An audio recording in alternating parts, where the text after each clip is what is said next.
Personi që shikoni në foto është efektivi i policisë së shtetit Aurel Kaziu, i cili u pezullua nga detyra pasi u ndalua në pikën kufitare të merdares me rreth 1 milion euro, të cilat dyshohet se po tentoheshin të kalonin nga Serbia në Kosovë. Kaziu, i cili ushtronte funksionin e inspektorit për hetimin e krimeve në komisariatin nr. 5 në Tiranë, u ndalua së bashku me 2 persona të tjerë, Ardit Laskën dhe Etnik Ahmadxhokajn.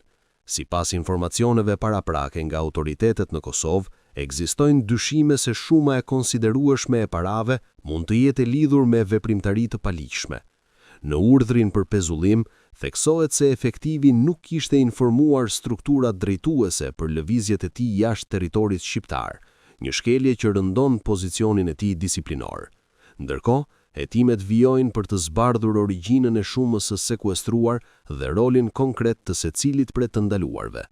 Burime bëjnë me dije se më herët, Kaziu ka qenë i angazhuar në sektorin e transportit mallrave, ndërsa tashmë përballen me procedura administrative dhe hetimore që mund të kenë pasoja të rënda ligjore.